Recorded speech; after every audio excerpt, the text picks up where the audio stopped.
How to choose a digital SLR camera.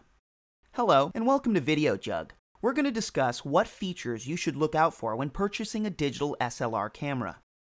Step 1. What is a digital SLR camera? SLR stands for Single Lens Reflex.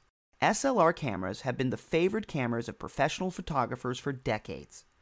Today, with modern digital SLRs, or DSLR, camera buffs, hobbyists, and series photographers have an amazing tool at their disposal. These cameras offer more control than standard digital cameras and produce higher quality images when used correctly. They also differ from compacts and other point-and-shoot digital cameras in that they can be used with a variety of lenses, filters, and flashes to maximize the camera's capabilities. You do not have to be a professional to use them, and many models come with features to help novices make the step up from point-and-shoot to shooting like a pro.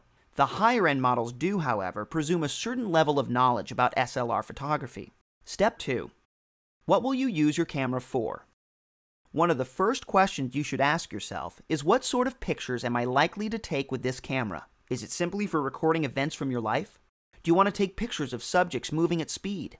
Do you need the camera to work in very low light or with very small subjects? Make a list of the different ways you intend to use your camera.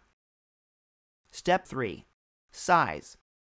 Almost all digital SLR cameras are larger and heavier than a standard compact digital camera. However, there is variation within the range itself, and it's worth thinking about how heavy you want the equipment to be. Remember that you may be attaching very heavy lenses to your camera. Pick up the model you are considering and imagine using it with heavy lenses. Does it feel comfortable? Feel the weight distribution. Does it sit comfortably in your hands? Step 4. Sensor size. A digital SLR camera uses a sensor in the same way a traditional SLR camera uses 35mm film. The sensor will record the information coming through the lens. The smaller the sensors, the less information will be captured. Some cameras have full-frame image sensors, meaning they can work with the widest lenses to produce some brilliant landscape images. But this also means images shot with a telephoto lens can be harder to crop. It is also worth remembering that these sensors increase the price of the camera significantly and burn through memory cards at a greater rate. Big sensors also tend to be harder to keep dust-free, which can be a costly and time-consuming annoyance. Step 5.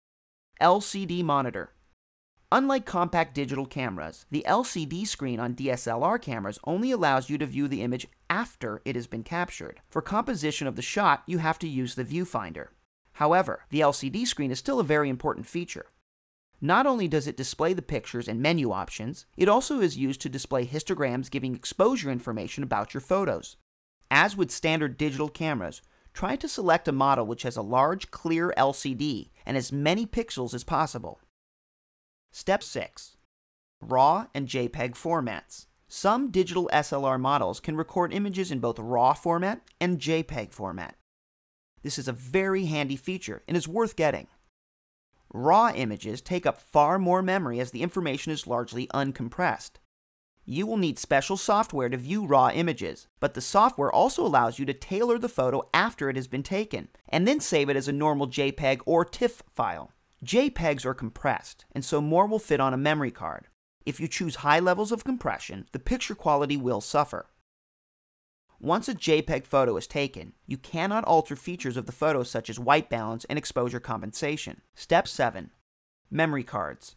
Some models of DSLR cameras come with a memory card, though most do not. Regardless, it is worth upgrading to at least a 1 GB memory card for your camera. Most DSLRs take compact flash memory cards, though some take SD cards. If you own a standard digital camera, you may wish to look for a model of DSLR that takes the same variety of memory card to save you from buying new cards. Step 8. Lenses. Digital SLR cameras often come with a kit lens supplied, but to take advantage of the full capabilities of your camera, you will probably want to invest in more lenses. Many photographers believe that high-range lenses on mid-range cameras will give you better pictures than mid-range lenses on high-range cameras. Find out what the range of lenses for any model you consider are like. Remember, many manufacturers only make lenses that work for their brand of camera, but there are some companies that specialize in lenses that are adaptable to different models. Which lenses you choose to invest in depends entirely on what pictures you want to take. For grandiose panoramic landscapes, you will need a wide-angle lens. For pictures of very small subjects, a macro lens will be useful. Step 9. Compatibility. If you already own a traditional SLR camera, it is probably worth buying a digital SLR from the same manufacturer, as the lenses are often interchangeable. However, do not assume this. Tell the salesperson which lenses you own and how old they are when checking to see if they're compatible with the digital model. It is also worth remembering that lenses for film cameras can give you different results on a digital camera, as the sensor is often smaller than the gauge of a 35mm frame. Check this out with the sales assistant before you buy. Step 10. White balance. White balance settings control the color temperature of your images.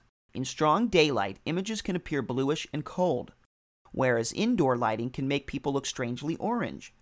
Most DSLRs offer a range of controls and settings for different lighting conditions, but if your work is color critical, it is worth looking for a model with maximum white balance control. Step 11. Shutter speeds. All DSLRs allow you to vary the shutter speed. The shutter speed denotes the amount of time the image sensor is exposed to light from the image. Some models of DSLR allow quite amazing ranges of shutter speed that can allow you literally to freeze a fast-moving object. If action or sports photography is likely to be important to you, it is worth checking that the shutter speed is fast or slow enough to suit your needs. Step 12. Burst mode. Many digital SLR models often come with a feature called burst mode. This allows the camera to shoot a burst of images quickly by just holding down the shutter release. You can then pick which images you want to keep. Obviously, this is great for sports and action photography. Different models vary in the number of frames that they can shoot per second, and in how many images they can shoot in a single burst, so it is worth asking a salesperson about this feature. Step 13. Pixels and megapixels.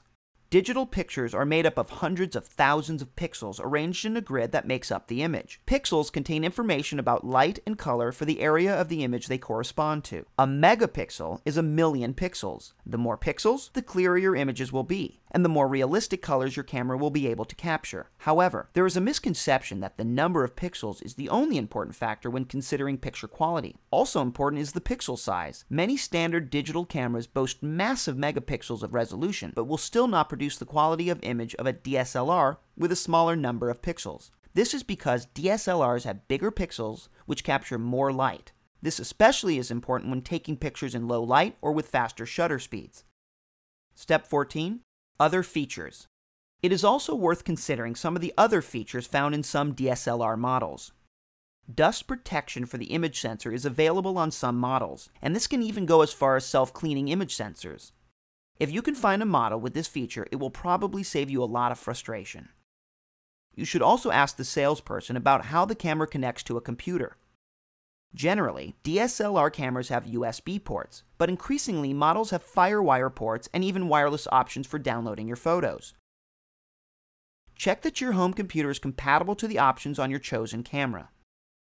If you are new to the SLR level of camera, it may be a good idea to choose a model that has similar semi-automatic modes to the ones found on standard digital cameras. These include settings for landscape, sport, or night. Make note of these key considerations. Again, the main thing is to know what you want to achieve with your camera, and then pick a model that reflects your decisions.